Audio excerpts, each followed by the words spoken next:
नमस्कार। Mission health के सजीव फोन इन कार्यक्रम में आप सभी का स्वागत है। दर्शकों, दिमागी बुखार एक गंभीर बीमारी है। दिमागी बुखार की वजह से बच्चों में अपंगता और मृत्यु तक हो सकती है। दिमागी बुखार का प्रकोप पूर्वी उत्तर प्रदेश के 7 जिलों में बहुत ज़्यादा है और इसे स्थानीय भाषा में नौ की बीमारी भी कहते हैं। दिमागी बुखार एक जानलेवा और संचारी रोग है, लेकिन अक्सर देखा जाता है कि लोग इसमें लापरवाही भी करते हैं, जिसकी वजह से कई तरह की समस्याएं उत्पन्न होती हैं। दिमागी बुखार होने पर सही समय पर सही इलाज कराना बेहद ज़रूरी है और इसी मकसद है आज इस कार्यक्रम का विषय हमने लिया है दिमागी बुखार समय से उपचार। जी हाँ, यही विषय है हमारे आज के इस कार्यक्रम का। आज के विषय से जुड़ा अगर आपका भी कोई सवाल है, कुछ जानना चाहते हैं या कोई जिज्ञासा है, आप हमें फ़ोन कर सकते हैं। फ़ोन करने के लिए जल्दी से कागज़ और कलम उठाइए, नोट कीजिए फ़ोन नंबर्स इस प्रकार से हैं 052222055756, दूसरा नंबर 052222888698, एक नंबर और नोट कीजिए 05224076 फ़ोन आप ज़रूर करें, लेकिन फ़ोन करने से पहले टीवी सेट की आवाज़ को थोड़ा सा कम कर दें और सवाल को संक्षिप्त रखें। आज आपके सवालों के जवाब देने के लिए स्टूडियो में मौजूद हैं डॉक्टर विकास सेंदु अग्रवाल। डॉक्टर साहब का ताल्लुक स्वास्थ्य भवन लखनऊ से है। आप ज्वाइंट डायरेक्टर हैं संचारी रोग विभाग में। डॉक्टर साहब, वेलकम टू अवर शो। नमस्कार। डॉक्टर साहब, आज का विषय हमारा बहुत ही महत्वपूर्ण और गंभीर भी है, क्योंकि हम बात करने जा रहे हैं दिमागी बुखार के बारे में। सबसे पहले आप हमें ये बताइए कि दिमागी बुखार क्या है और किस तरह के लक्षण होते हैं जिसे नज़रअंदाज नहीं करना चाहिए। देखिए, जैसा कि हम पहले भी इस बारे में डिस्कस कर चुके हैं कि दिमागी बुखार कोई भी एक सामान्य बुखार जो कि बच्चे के दिमाग पे असर कर जब वो करने लगता है तब हम उसको दिमागी बुखार कहते हैं। इसकी शुरुआत किसी सामान्य बीमारी की तरह, किसी सामान्य बुखार की तरह ही होती है और शुरुआत में हो सकता है आपको बुखार हो, हल्की फुल्की खांसी हो, शरीर में दर्द हो, जोड़ों में दर्द हो, केवल इतने ही लक्षण आपको मिले। लेकिन जब ये बुखार दिमागी बुखार में परिवर्तित होने लगता है तो बच्चे की चेतना में परिवर्तन आता है, बच्चा बेहोश होने लग सकता है, वो उसकी आवाज़ लड़खड़ाने लगती है, वो बड़बड़ाने लगता है और कई बार उसको झटके भी आने लगते हैं। तो ये जब इस तरीके के लक्षण आपको मिलते हैं तो आप कह सकते हैं कि दिमागी बुखार में बुखार परिवर्तित हो गया। यानी कि अगर इस तरह के लक्षण दिखाई दे तो फौरन सरकारी अस्पताल में जाकर के डॉक्टर से संपर्क करना चाहिए। जी हाँ, बिल्कुल सही जी हाँ, है। दर्शकों, अगर समस्याएं हैं तो उसका समाधान भी है, घबराएं बिल्कुल नहीं, फ़ौरन डॉक्टर से कांटेक्ट करें। डॉक्टर साहब, हम ये भी जानना चाहेंगे कि मान लीजिए कोई मरीज़ है और उसको हॉस्पिटल ले जाना है, तो किस तरह की हमें फर्स्ट एड देनी चाहिए? देखिए, फर्स्ट एड का जहाँ तक सवाल है, ये अगर आप दिमागी बुखार से प्रभावित क्षेत्र में रह रहे हैं और आपके बच्चे को तेज बुखार है तो आप उस बच्चे का स्वयं उपचार करने की बिल्कुल भी कोशिश ना करें। सलाह यही दी जाती है कि आप बच्चे को तत्काल अपने सबसे नज़दीकी सरकारी अस्पताल में लेके जाएं। और मैं ये भी बताना चाहूँगा कि गोरखपुर और बस्ती मंडल के सभी 7 जनपदों के हर ब्लॉक लेवल के स्तर के अस्पताल में दिमागी बुखार की जाँच और उपचार की सभी सुविधाएं और प्रशिक्षित डॉक्टर और स्टाफ नर्सेज तैनात हैं। जी जी। डॉक्टर साहब, इस वक्त कॉलर जुड़ गए हैं, नंद स्वरूप मिश्रा हैं बाराबंकी से। हेलो हेलो हेलो, स्वागत है आपका मिशन हेल्थ कार्यक्रम में। अपना सवाल पूछिए प्लीज। हाँ, नमस्ते मैडम। अरे, मेरा प्रश्न ये है कि मैं जानना चाहता हूँ कि जब किसी को बुखार आता है, किसी प्रकार के बच्चों को, तो क्योंकि पुरुष बाहर होते, घर की महिलाएं सबसे पहले उसके माथे पे पट्टी भिगो के रखती हैं, इसके बाद अस्पताल लोग ले जाते हैं। तो जो पट्टी रखने की प्रथा, ये कहाँ तक ठीक है, कहाँ तक सही है, बताइए डॉक्टर साहब।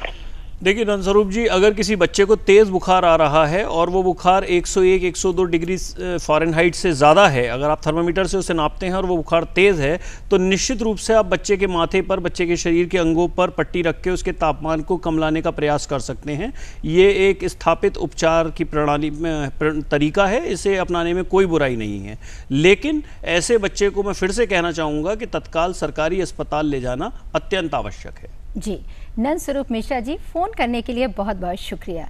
डॉक्टर साहब, जैसा कि हम लोग इतनी बार कार्यक्रम चला चुके हैं और ये जो मिशन हेल्थ कार्यक्रम चलाया जा रहा है, यही उद्देश्य है कि लोगों में ज़्यादा से ज़्यादा जानकारी पहुँचे, लोग जागरूक हों। लेकिन डॉक्टर साहब, आज भी अगर देखें हम तो बहुत सारे लोग ऐसे हैं जो झाड़ फूँक करवाते हैं या ये करवाते हैं, दुआ तावीज़ कराते हैं, नीम हकीम से अपना इलाज कराते हैं। तो इसी पर आधारित है आज की हमारी ये लघु नाटिका। तो दर्शकों, आइए आप भी देखिए हमारे साथ ये लघु नाटिका।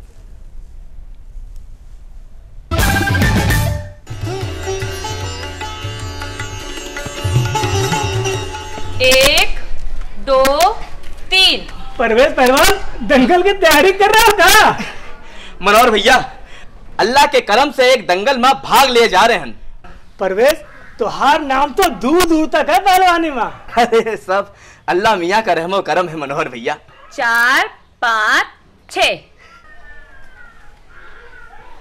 अरे रुखसाना, इतनी देर से हमसे 25-26 दंड बैठक लगा चुके और तू अभी तक 4 5 6 पर ही अटकी है, हैं?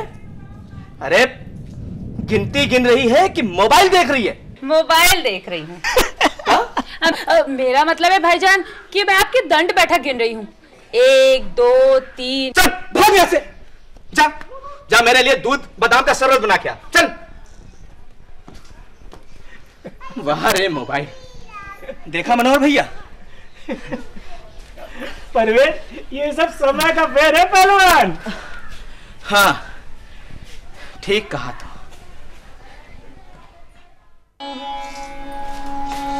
भाभी, दानिश की तबीयत अब कैसी है? बुखार से बदन तप रहा है। मैं अभी मोबाइल में बुखार का इलाज देखती हूँ। ननंद रानी, अगर तुम्हारे मोबाइल से इलाज हो जाएगा तो बेचारे सभी डॉक्टर की तो छुट्टी हो जाएगी, सारे अस्पताल बंद हो जाएंगे। अब ऐसा जुल्म ना करो बेचारे डॉक्टरों पर। लो, हमारी तो कोई सुनता ही नहीं।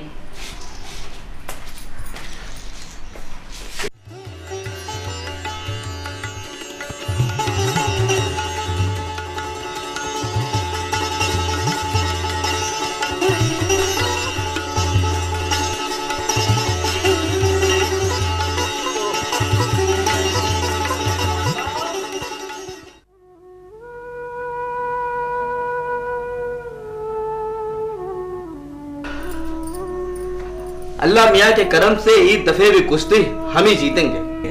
मियाँ आप अपनी कुश्ती बाद में जीतिएगा, आज दूसरा दिन है, पहले दानिश के बुखार वाली कुश्ती जीतो। फातिमा बेगम, दानिश जो है परवेज पहलवान का बेटा है। अरे ये मौसमी बुखार है। अरे अल्लाह मियाँ के करम से सब ठीक हो जाएगा। टीवी के प्रोग्राम हेल्थ मिशन में दिखाया जाता है, जैसे ही बच्चे को किसी तरह का बुखार आए तुरंत अच्छे डॉक्टर को दिखाना चाहिए, कहीं दिमागी बुखार ना हो। अरे बेगम तुम भी खाम चुप रहो, ऐसे कैसे दिमागी बुखार हो जाएगा?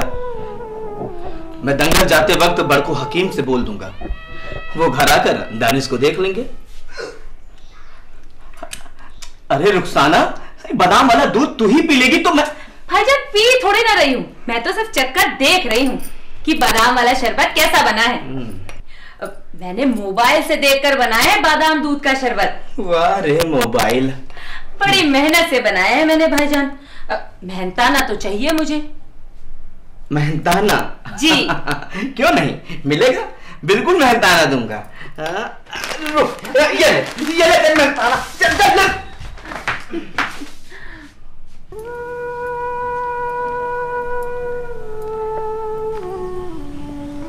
दानिश के अब्बू भी दानिश को बुखार में छोड़कर कुश्ती लड़ने चले गए। हकीम जी, दानिश जल्दी ठीक हो जाइए ना। मोहतरमा, हम नन्हकू हकीम के नवासे बड़कू हकीम हैं। हमारी दवा से बड़े रोग दोष दूर हो जाते हैं। और फिर बड़कू हकीम के सामने दानिश मियाँ के छोटे से बुखार की क्या औकात है। रुखसाना बिटिया, ये हमने 6 पुड़िया दवा बना दी है, ये काफी है। सुबह दोपहर शाम को गुनगुने पानी से दे देना, इंशाअल्लाह सुबह तक बुखार छूब अंतर हो जाएगा। ठीक है हकीम जी।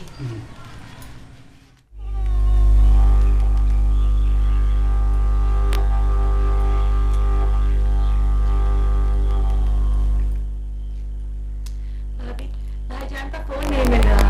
या अल्लाह, क्या करें, उसका बुखार तो कम नहीं हो रहा, हकीम जी की दवाई से भी कोई फायदा नहीं हुआ। भाभी, मैं आशा बहू को फोन करती हूँ। हाँ, मिलो।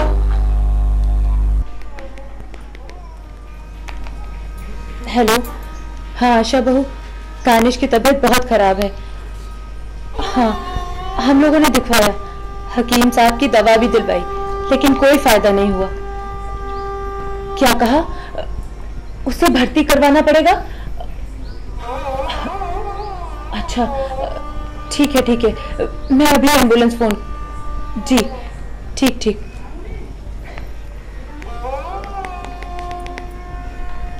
हेलो जी, मैं लालकुएं से बोल रही हूँ। जी, मेरा बच्चा बीमार है, उसे भर्ती करवाना पड़ेगा। आप तुरंत एक एम्बुलेंस भिजवाइए।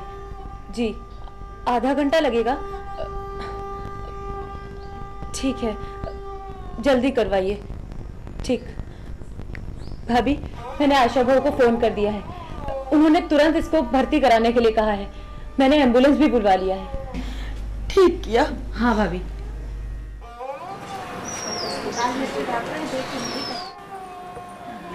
डॉक्टर साहब, हमारा दानिश कैसा है? देखिए, घबराने की कोई बात नहीं है। मैंने दानिश की जांच कर ली है और उसे जरूरी दवा भी दे दी है। दानिश को दिमागी बुखार के लक्षण दिखाई पड़ रहे हैं। दिमागी बुखार का इलाज हमारे सामुदायिक स्वास्थ्य केंद्र पर नहीं है।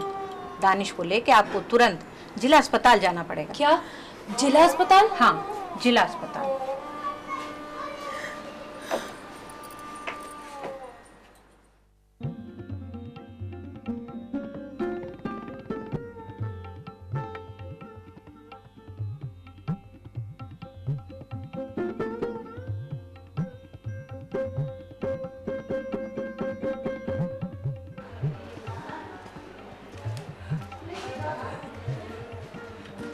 आ गया कुश्ती जीतकर। हमें माफ करना फातिमा बेगम। अब अपना दानिश कैसा है? अब ठीक है, डॉक्टरी इलाज चल रहा है। हमारे दानिश को दिमागी बुखार ही था। ये तो अच्छा हुआ कि सही वक्त पर उसे हम लोग जिला अस्पताल ले आए। अल्लाह मियां के करम से अपना दानिश ठीक हो जाएगा। सब हमारी गलती है। फातिमा बेगम, अगर हम आपका कहना मान लिए होते तो। कैसा है बच्चा? ठीक है डॉक्टर साहब। बच्चे ने कुछ खाया? हाँ, थोड़ा खाया था। आपका दानिश 3-4 दिन में बिल्कुल ठीक हो जाएगा, घबराइए नहीं। हम लोग सब मिलकर के प्रयास कर रहे हैं। अब दानिश संकट से दूर है। हम इसी वजह से कहते हैं, कोई भी बुखार हो तुरंत किसी प्रशिक्षित डॉक्टर को जाकर दिखाना चाहिए। आजकल के सीजन में दिमागी बुखार बहुत तेजी से फैलता है। डॉक्टर साहब, सब कुछ जानते हुए भी गलती हो गई। कोई बात नहीं, देर से आए लेकिन दुरुस्त आए।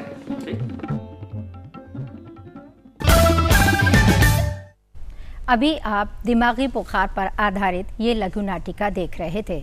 हम उम्मीद करते हैं कि इसके ज़रिए जो आपको जानकारी मिली है आप उसका लाभ उठाएंगे और हाँ, दूसरों को भी बताएंगे ताकि सभी लोग स्वस्थ रहें, सुखी रहें। डॉक्टर साहब, ये जो अभी हम लोगों ने लघु नाटिका देखी, इसके बारे में आप क्या बताना चाहेंगे? आप हमारे व्यूअर्स को।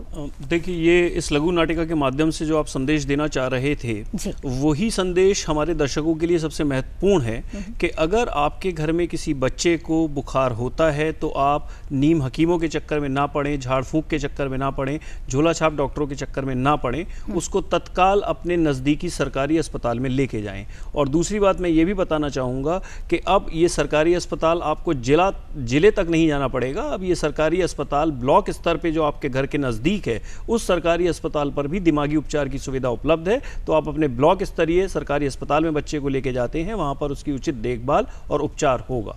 यही संदेश मैं देना चाहूँगा और यही इस नाटिका का भी संदेश था। बहुत ही अच्छी जानकारी दी है डॉक्टर साहब आपने। और यहाँ पे रुकते हैं एक छोटे से ब्रेक के लिए। जी हाँ, अब वक्त हो गया एक छोटे से ब्रेक का। कहीं जाइएगा नहीं, stay tune. Welcome back after the break. आज इस कार्यक्रम का विषय हमने लिया है दिमागी बुखार, समय से उपचार। और इस विषय पर विस्तार से जानकारी देने के लिए स्टूडियो में मौजूद हैं जाने माने एक्सपर्ट डॉक्टर विकास सेंधु अग्रवाल। डॉक्टर साहब, हम ये भी जानना चाहेंगे आपसे कि जो 2 चरण चलाए जा चुके हैं प्रदेश में, अब क्या उसका कुछ प्रभाव दिखाई दिया है? देखिए, हमने इस बार सरकार ने ये फैसला किया कि दिमागी बुखार से जो लड़ने का सबसे कारगर तरीका है वो ये है कि जनता को दिमागी बुखार से बचाव के उपाय, उसके लक्षण और उसका उपचार, कहाँ पर ये सुविधाएं उपलब्ध हैं, उसके विषय में विस्तार से बताया जाए, जनता को जागरूक किया जाए अच्छी तरीके से। इसके लिए हमने 2 चरण अभी तक चलाए हैं। पहला चरण हमने अप्रैल माह में चलाया था, संचारी रोग नियंत्रण पखवाड़ा, और दूसरा हमने पहले पखवाड़े की सफलता से उत्साहित होकर पूरा 1 माह का कार्यक्रम हमने चलाया जो कि जुलाई माह में चला था। और मैं अपने दर्शकों को आपको ये बताना चाहूँगा कि ये दोनों ही अभियान बेहद प्रभावी रहे हैं। इन अभियानों का जो मुख्य लक्ष्य था वो ये था कि जनता को अधिक से अधिक जागरूक किया जा सके और जिससे कि अधिक से अधिक दिमागी बुखार के मरीज सरकारी तंत्र में अपना इलाज कराने आए, सरकारी अस्पतालों में अपना इलाज कराने आए और वो झोला छाप डॉक्टरों के झाड़ फूंक के चक्कर में ना पड़े। हमें इसमें आशातीत सफलता भी मिली है। इस बार सरकारी अस्पताल में उपचार कराने वाले मरीजों की संख्या में काफ़ी वृद्धि हुई है और इसी के साथ क्योंकि मरीज सही समय पर अस्पताल लाए गए हैं तो मरीजों की जो मृत्यु दर होती है, दिमागी बुखार के कारण मरीजों के मरने की मृत्यु की जो दर होती है वो पिछले साल की तुलना में लगभग आधी रह गई है। पिछले साल आज की तिथि तक जहां ये दर लगभग 12.5% थी, इस वर्ष ये दर अभी तक 7.25% है। तो ये मृत्यु दर में भारी कमी इस बार देखने को हमें मिली है और इसका कारण यही है कि हमने 2 बेहद सफल अभियान चलाए हैं और जनता को सही समय पर सरकारी अस्पताल में आकर इलाज करने के लिए प्रेरित किया है। बिल्कुल, जी हाँ, सरकार के द्वारा बहुत सारी स्वास्थ्य सेवाएं और सुविधाएं मुहैया कराई जा रही हैं। आप इन सुविधाओं का लाभ उठाइए और स्वस्थ रहिए। डॉक्टर साहब, अब हम रुख करते हैं इलाज की तरफ। आप हमें ये बताइए कि अगर हम वैकल्पिक चिकित्सा पद्धति की बात करें तो क्या उसका सहारा लिया जा सकता है दिमागी बुखार के इलाज में? देखिए, वैकल्पिक चिकित्सा पद्धति दिमागी बुखार जैसे संवेदनशील और घातक बीमारी में वैकल्पिक चिकित्सा पद्धति की हम लोग बिल्कुल सलाह नहीं देते हैं और हमारी सलाह यही होती है कि अगर किसी भी बच्चे को बुखार आता है और दिमागी बुखार के कोई भी लक्षण दिखाई देते हैं तो आप उसको प्रशिक्षित डॉक्टर से ही उपचार करवाएं और अपने पास के सरकारी अस्पताल में ही लेकर जाएं। यही हमारा एकमात्र संदेश है। जी डॉक्टर साहब, जैसा कि हम सभी जानते हैं कि दिमागी बुखार जो है वो बहुत ही खतरनाक बीमारी है। किस किस तरह के खतरे हो सकते हैं, क्या क्या कॉम्प्लिकेशंस हो सकते हैं? देखिए, दिमागी बुखार, अगर कोई भी बुखार दिमागी बुखार में परिवर्तित हो रहा है और उसका सही समय पर, सही जगह पर और सही प्रशिक्षित डॉक्टरों से उपचार ना कराया जाए तो उसमें बच्चे में अपंगता हो सकती है। उसको हो सकता है आजीवन वो आपके ऊपर आश्रित हो जाए, आजीवन वो अपंग रहे और अगर बीमारी नियंत्रण से बहुत अधिक बाहर जाती है तो कुछ केसेस में बच्चे की मृत्यु तक हो सकती है। तो ये दिमागी बुखार के मुख्य खतरे हैं और इन खतरों को देखते हुए ही इलाज जल्दी से जल्दी शुरू कराया जाना जरूरी होता है। डॉक्टर साहब, पंजाब से एक फोन आ रहा है हमारे पास।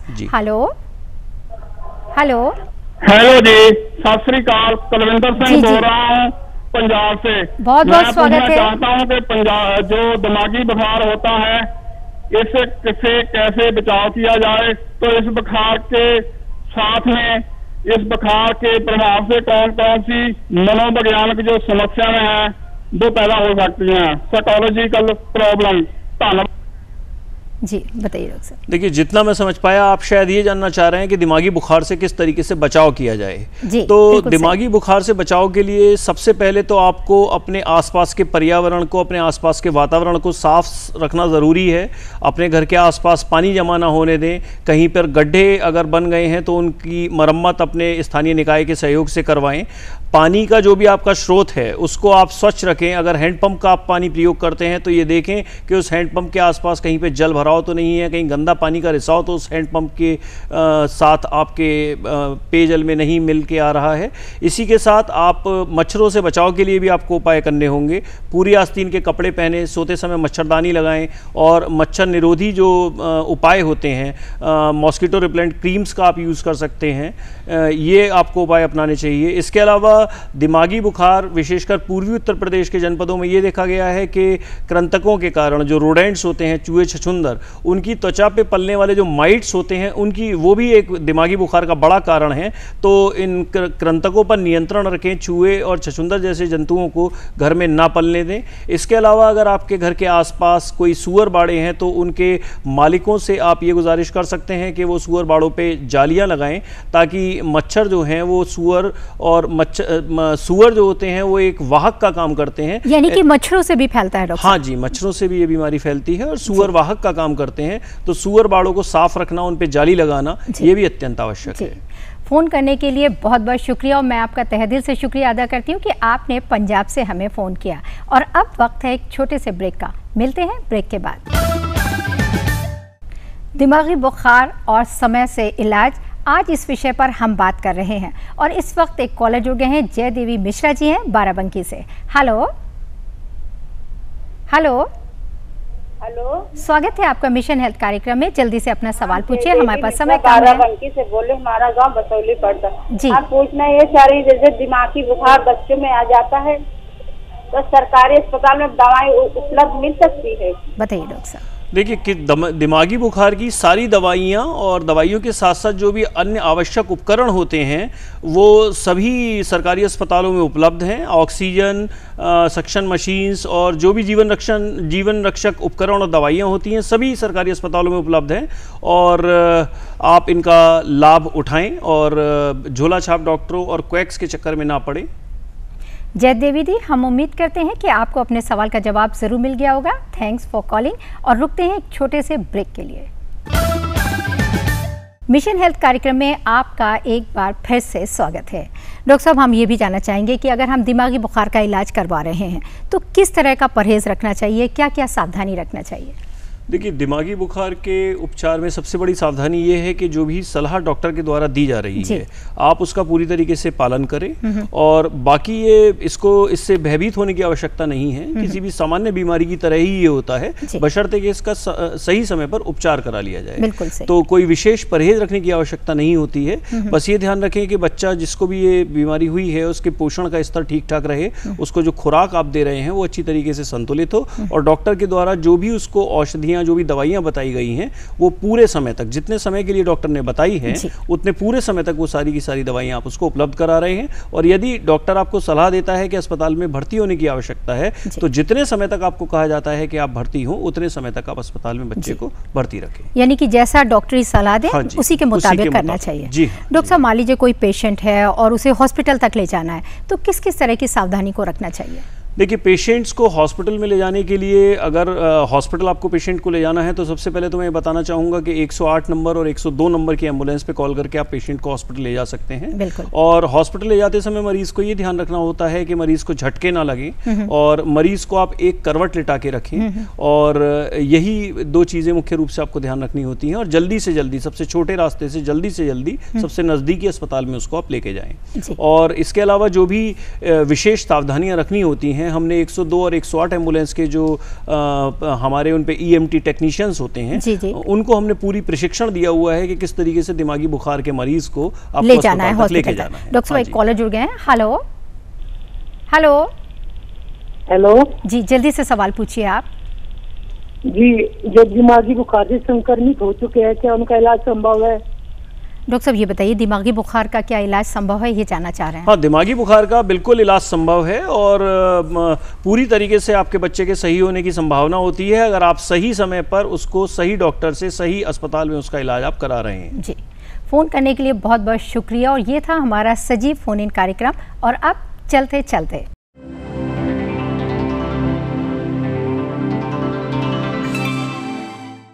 जैसे कि आप जानते हैं कि कार्यक्रम के आखिर में हम आपसे एक सवाल पूछते हैं, तो बस वक्त हो गया है। जल्दी से कागज़ और कलम उठाइए और नोट कीजिए आज का सवाल। हमारा आज का प्रश्न है, किस मच्छर के काटने से दिमागी बुखार का वायरस शरीर में फैलता है? जी हाँ, यही सवाल है और इस सवाल का जवाब आप हमें जल्द से जल्द डाक या ईमेल के जरिए लिखकर भेज सकते हैं। इसके लिए नोट कीजिए आप हमारा पता और ईमेल। हमारा पता है प्रस्तुतकर्ता मिशन हेल्थ, कमरा नंबर 205, दूरदर्शन केंद्र, 24 अशोक मार्ग, लखनऊ 226001 और हमारा ईमेल आईडी है missionhealth.ddupLko@gmail.com। आप हमें खत ज़रूर लिखें, हमें आपके ख़त का बेसब्री से इंतज़ार रहेगा। और इसी कामना के साथ आप स्वस्थ रहें, सुखी रहें, हंसते रहें और मिशन हेल्थ कार्यक्रम ज़रूर देखते रहें। इसी के साथ डॉक्टर साहब, मैं आपसे भी विदा लेती हूँ। आप स्टूडियो में आए और व्यूअर्स को इतनी इंपॉर्टेंट जानकारी दी। Thank you so much once again.